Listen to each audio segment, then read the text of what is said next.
মানিকগঞ্জ আদালত চত্বরের রাস্তায় বসে জুতা সেলাই করছেন এক বাবা। আর ঠিক তার পাশেই বই খাতা নিয়ে বসে আছে তার ছোট্ট দুই সন্তান। জুতা সেলাইয়ের ফাঁকেই সন্তানদের পড়াচ্ছেন তিনি। নিজের জীবনের পড়াশোনার সুযোগ না পেলেও সন্তানদের শিক্ষিত করার স্বপ্নে প্রতিদিন লড়াই করে চলেছেন এই মানুষটি।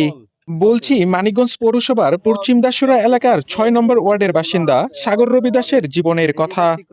ছোটবেলায় পড়ালেখার টেবিলে বসতে চেয়েছিলেন সাগর রবি দাস, কিন্তু অভাবের সংসারে পরিবার তাকে জানিয়ে দেয় পড়াশোনা নয় বরং জুতা সেলাই করেই জীবন চালাতে হবে। তাই আর স্কুলে ভর্তি হতে পারেননি তিনি। সেই থেকে এখন পর্যন্ত প্রায় ৪০-৪৫ বছর ধরে জুতা সেলাইয়ের কাজ করছেন। ইচ্ছা ছিল আমার মুরব্বীরা পাঠায় নাকি আমার স্কুলে করে মনে করেন স্কুলে পাঠায় নাই। যেমন বড় দাদা মনে করেন 2 মাস প্রাইভেট পড়ার পরে কয় কি জুতা সেলাই করে খাগা তো এই লেখাপড়া করতে লাভ নাই।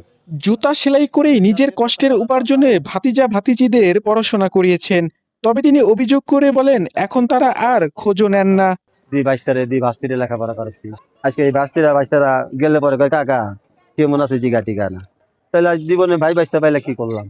নিজের উপার্জনের টাকা দিয়েই বিয়ে করেন তিনি। স্ত্রী ও দুই সন্তান নিয়ে বর্তমানে তার সংসার।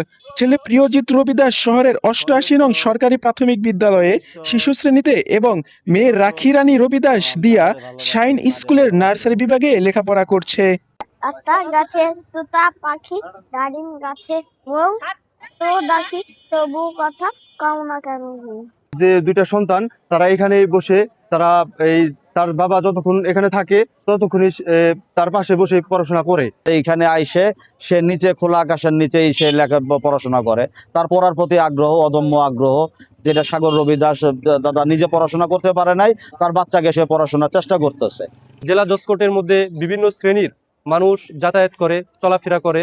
তো তাদের কাছে আবদার থাকবে তার মাসুম দুটো বাচ্চা, সেই বাচ্চার পড়াশোনা এবং তাদের জ্ঞানী হওয়ার জন্য আর্থিক সহায়তা করে তাদেরকে পাশে দাঁড়ানোর আহ্বান রইল আমার। প্রতিদিন জুতা সেলাই করেই যা আয় হয় তাই দিয়েই কোনো মতে চলে সংসার, কিন্তু সন্তানদের লেখাপড়ার খরচ চালাতে হিমশিম খেতে হচ্ছে তাদের।